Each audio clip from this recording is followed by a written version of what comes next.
எவ்வித பொருட்களையும் நாட்டுக்கு கொண்டு வராமல் $1 பில்லியன் அமெரிக்க டாலர் நாட்டிலிருந்து வெளியே கொண்டு செல்லப்பட்ட சம்பவம் தொடர்பில் இன்று 4 தனியார் வங்கிகளின் முகாமையாளர்கள் கைது செய்யப்பட்டார்கள்.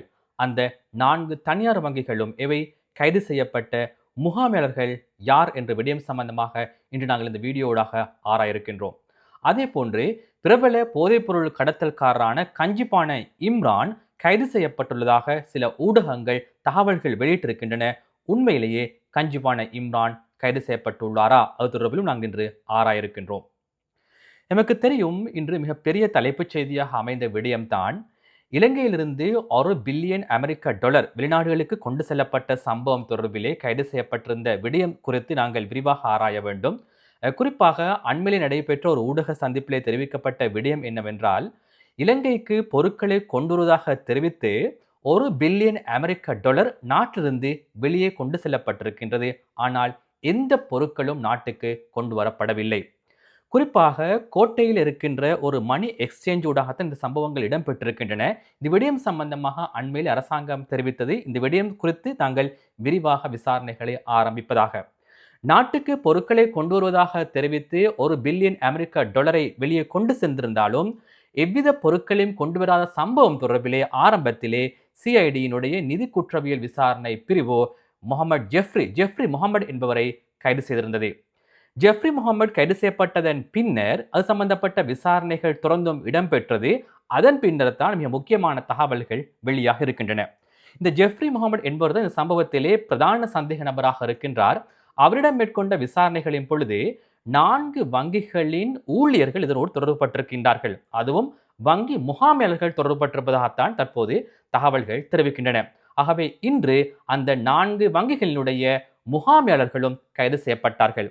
எவ்வாறு என்று சொன்னால், வங்கிகளுக்குள்ளே சென்று அந்த தனியார் வங்கிகளுக்கு சென்று அவர்கள் கைது செய்யப்பட்டார்கள். இலங்கை வரலாற்றிலே முதற் தடவையாகத்தான் இவ்வாறான ஒரு சம்பவம் இடம்பெற்றிருக்கின்றது. ஒரு தனியார் வங்கிக்குள் சென்று ஒரு முகாமையாளர் கைது செய்யப்பட்டிருக்கின்றார். ஒருவர் அல்ல, 4 வங்கிகளிலே 4 முகாமையாளர்கள் கைது செய்யப்பட்டிருக்கின்றார்கள். இவர்கள் இதனோடு, இந்த சம்பவத்தோடு எப்படி தொடர்புபட்டிருக்கின்ற விடயம் தான் நாங்கள் இன்று விரிவாக ஆராய வேண்டியிருக்கின்றது.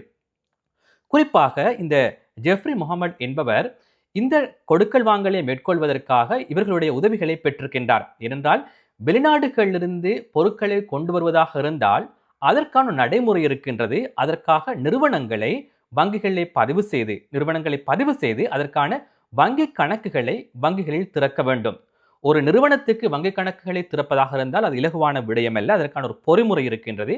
அதிலும் வெளிநாடுகளிலிருந்து பொருட்களை கொள்வனவு செய்வதாக இருந்தால், இறக்குமதி செய்வதாக இருந்தால் அந்த நடைமுறையும் சற்று வித்தியாசமானது. ஆகவே அதற்கான ஆவணங்கள் தேவைப்படும். அதற்கான பல ஆவணங்கள் தேவைப்படுகின்ற சந்தர்ப்பத்திலே இந்த வங்கி முகாமையாளர்கள் அதற்கு ஒத்துழைப்பு வழங்கியிருக்கின்றார்கள்.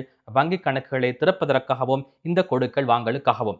இது வெறுமனே இடம்பெற்ற ஒரு விடயமல்ல. இவர்கள் தொடர்ந்தும் ஒவ்வொரு வாரமும் இந்த வங்கி முகாமையாளர்களை சந்தித்திருக்கின்றார். குறிப்பாக ஜெஃப்ரி முகமது என்பவர் இந்த வங்கிகளினுடைய குறித்த முகாமையாளர்களை சந்தித்திருக்கின்றார். சந்திக்கும் போது சும்மா சந்திக்கவில்லை, அவர்களுக்கு லஞ்சம் கொடுத்திருக்கின்றார். ஒரு வாரத்துக்கு சிலருக்கு 30,000 ரூபாய், 40,000 ரூபாய், 50,000 ரூபாய், சில வேளை 1 லட்சம் ரூபாய். அது மாத்திரமன்றி ஒருவருக்கு 10 லட்சம் ரூபாவும் ஒரு வாரத்துக்கு வழங்கியிருக்கின்றார். ஒரு வாரத்துக்கு. அவ்வாறாக பல தடவைகள் இவர் சந்தித்து இந்த பேங்க் மேனேஜர்ஸ்மாரை இவர்களுடைய கொடுக்கல் வாங்கலுக்கு தொடர்புபடுத்திக் கொண்டு இவர் இந்த கொடுக்கல் வாங்கலை மேற்கொண்டிருக்கின்றார். இதன் காரணமாக நாட்டுக்கு $1 பில்லியன் அமெரிக்க டாலர் நட்டம் ஏற்பட்டிருக்கின்றது. ஒரு பாரிய மோசடி இடம்பெற்றிருக்கின்றது. இது சம்பந்தப்பட்ட விசாரணைகளை குற்றப்புலனாய்வு திணைக்களத்தினுடைய நிதி குற்றவியல் விசாரணை பிரிவுதான் மேற்கொண்டது. அதன் அடிப்படையில் தான் இந்த வங்கி முகாமையாளர்கள் கைது செய்யப்பட்டார்கள். குறிப்பாக இந்த நான் குறிப்பிட்ட பிரதான சந்தேக நபர் 36 நிறுவனங்களை அமைத்திருக்கின்றார். 36 நிறுவனங்களும் போலி நிறுவனங்கள். அந்த நிறுவனங்களை அமைப்பதற்கான விடயங்களுக்குத்தான் இவர்கள் ஒத்துழைப்பு வழங்கியிருக்கின்றார்கள். அதன் அடிப்படையில் தான் இவர்கள் கைது செய்யப்பட்டிருக்கின்றார்கள். அதிலும் மிக முக்கியமான ஒரு விடயம் என்னவென்றால், 6.5 மில்லியன் ரூபாய் ஒரு போதைப்பொருள் கடத்தல்காரருக்கு வழங்கப்பட்டிருப்பதாகவும் தற்பொழுது தகவல்கள் தெரிய வந்துள்ளதாக போலீசார் தெரிவிக்கின்றார்கள்.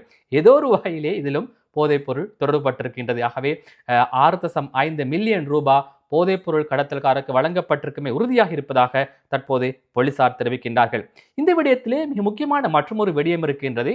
அனைவரும் எதிர்பார்க்கின்ற விடயம்தான் இந்த 4 வங்கிகளும் எவை, கைது செய்யப்பட்டவர்கள் யார் என்ற விடயம்.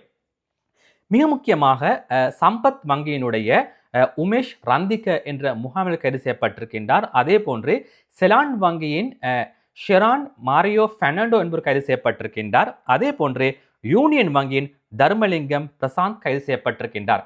இந்த 4 வங்கிகளினுடைய ஊழியர்கள் தான் கைது செய்யப்பட்டிருக்கின்றார்கள். அதிலும் மிக முக்கியமாக என்டிபி வங்கியினுடைய அமில உதார லியனமான என்பவர் கைது செய்யப்பட்டிருக்கின்றார். இவருடைய பெயர்களை பாருங்கள். ரமேஷ் ரந்திக, ஷிரான் மாரியோ பெர்னாண்டோ, அதே போன்று தர்மலிங்கம் பிரசாந்த், அதே போன்று உதார லியனமான். இவர்களோடு பிரதான சந்தேக நபர் ஜெஃப்ரி முகமது. ஐக்கியத்தை பாருங்கள். நான் கூற வேண்டிய அவசியமில்லை. மோசடிகளுக்கும் பல பாதாள செயற்பாடுகள் உள்ளிட்ட பல மோசடிகளுக்கு இவ்வாறாகத்தான் ஒன்றிணைந்து செயற்படுகின்றார்கள். தான் இலங்கையினுடைய நிலைமை. ஆகவே இந்த சம்பவத்தை பார்க்கின்ற பொழுது உண்மையிலேயே நாடு வங்குரோத்து அடையாமல் இருக்க முடியுமா என்ற கேள்விதான் இருக்கின்றது. கடந்த கால இடம்பெற்ற சம்பவங்களை பார்க்கின்ற பொழுது அனைவரும் இணைந்து இவ்வாறான செயற்பாடு ஈடுபட்டிருக்கின்றார்கள். அதற்கு அரசியல் அதிகாரம் ஒத்துழைப்பு வழங்கியிருக்கின்றது. நமக்கு தெரியும், குறிப்பாக அனைத்து துறைகளிலும் பொறுப்பு வாய்ந்தவர்கள், அதற்கு எதிராக செயற்பட வேண்டிய அதிகாரிகள் இவ்வாறான சம்பவங்களுக்கு ஒத்துழைப்பு வழங்கியிருக்கின்றார்கள். வங்கிகளை பொறுத்த மட்டிலே வங்கிகளிலே வங்கி முகாமினருக்கு பொறுப்பு இருக்கின்றது. நிதி மோசடிகளை தடுப்பதற்கான பொறுப்பு அவர்களுக்கு இருக்கின்றது. நாட்டினுடைய டாலர் கையிருப்பை பாதுகாக்க வேண்டிய பொறுப்பு அவர்களுக்கு இருக்கின்றது. அந்த பொறுப்பை அவர்கள் தவறவிட்டு செயற்படுகின்றார்கள். இது ஒரு உதாரணம் மாத்திரம்தான். இவ்வாறாக வங்கி கட்டமைப்பாக இருக்கலாம், சிறைச்சாலை கட்டமைப்பாக இருக்கலாம், போலீஸ் கட்டமைப்பாக இருக்கலாம், அனைத்து துறைகளிலும் உயர் அதிகாரிகள் சம்பந்தப்படுவதனால் நாட்டினுடைய பொருளாதாரம், அதே போல் நாட்டை முன்னோக்கி கொண்டு செல்ல முடியாத சூழ்நிலை உருவாகி இருக்கின்றமைதான் உண்மையான நிலைமை. இது கடந்த காலங்களில் தொடர்ச்சியாக இடம்பெற்று வந்த விடயம். ஆட்சி மாற்றங்கள் இடம்பெற்ற பொழுதிலும் இவ்வாறான விடயங்களிலே மாற்றங்கள் ஏற்படவில்லை. ஆனால் தற்பொழுது பல விடயங்கள் வெளியாகின்றன.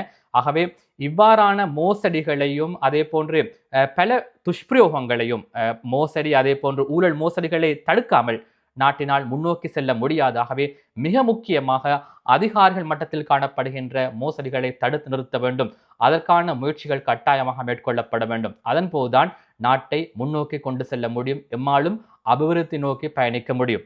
ஆகவே மோசடிகள் சம்பந்தப்பட்ட விடயத்திலே பல அதிகாரிகள் கைது செய்யப்பட்டிருக்கிறார்கள். இதற்கு ஒரு சிறந்த உதாரணம் தான் இன்று இடம்பெற்றுள்ள சம்பவம். அதே போன்று இந்த சம்பவம் தொடர்பிலான வழக்கு விசாரணை, அதாவது இவர்கள் நீதிமன்றத்தில் ஆஜர்படுத்தப்பட்டார்கள் என்ற பிற்பகல் வேளையிலே, அதன் பொழுது இந்த சந்தேக நபர்கள் சார்பிலே ஆஜரான சட்டத்தரணிகள் கூறுகின்றார்கள், கைது செய்யப்பட்ட 4 அதிகாரிகளிலே 2 அதிகாரிகள் கனிஷ்ட அதிகாரிகள். முகாமினர்கள் 2 பேர், ஆனால் 2 கனிஷ்ட அதிகாரிகள் என்று அவர் சார்பில் ஆஜரான சட்டத்தரணிகள் தெரிவித்திருக்கின்றார்கள். ஆகவே கனிஷ்ட அதிகாரிகளுக்கு இவ்வாறாக $1 பில்லியன் அமெரிக்க டாலர் கொடுக்கல் வாங்கலோடு எவ்வாறு தொடர்புபட முடியும் என்று சட்டத்தரணி நீதிமன்றத்திலே கேள்வி எழுப்பியிருக்கின்றார். ஆகவே தனது சேவை பெறுநரிடம் எவ்வித தவறும் ஏற்படவில்லை, இதற்கு மேலால் யாரோ தொடர்புபட்டிருக்கலாம். ஆகவே கனிஷ்ட அதிகாரிகளால் எவ்வாறு $1 பில்லியன் அமெரிக்க டாலர் கொடுக்கல் வாங்க தொடர்புபட முடியும் என்ற கேள்வியைத்தான் சட்டத்தரணிகள் கேட்டிருக்கின்றனர். ஆனால் நீதவான் அதற்கு இடமளிக்கவில்லை. நீதவான் அவர்களை இந்த மாதம் 20ஆம் தேதி வரை தொடர்ந்து விளக்கமறியல் வைக்குமாறு உத்தரவிட்டிருக்கின்றார். ஆகவே பலருக்கும் ஒரு சந்தேகம் இருக்கும், இன்று இந்த வங்கி ஊழியர்கள், வங்கி அதிகாரிகள் கைது செய்யப்பட்ட விடயம் என்ன, அதனுடைய பின்புலம் என்ன என்ற விடயம் சம்பந்தமாக சில வேளை உங்கள் மத்தியில் கேள்விகள் இருக்கலாம். அதற்கான ஒரு விரிவான விளக்கத்தை தான் தற்போது நான் வழங்கியிருந்தேன். அதே போன்று மற்றொரு மிக முக்கியமான செய்தி இன்று சில ஊடகங்களிலே வெளியாக இருந்தன. பிரபல போதைப்பொருள் கடத்தல்காரான கஞ்சிப்பானை இம்ரான் கைது செய்யப்பட்டதாக சில ஊடகங்களிலும் சமூக ஊடகங்களிலும் இந்த தகவல்கள் வெளியாக இருந்தன. அதனை பலர் ஷேர் பண்ணியிருந்தார்கள். குறிப்பாக ஒரு சம்பவம் தொடர்பிலான செய்திகள் வந்தவுடன் உடனே ஷேர் பண்ண வேண்டாம். ஆனால் இந்த சம்பவம் தொடர்பிலான மேலதிக தகவல்களை ஆராய்கின்ற பொழுது உண்மையிலேயே கஞ்சிப்பானை இம்ரான் கைது செய்யப்பட்டமைக்கான எவ்விதமான ஆதாரபூர்வமான தகவல்களும் வெளியாகவில்லை.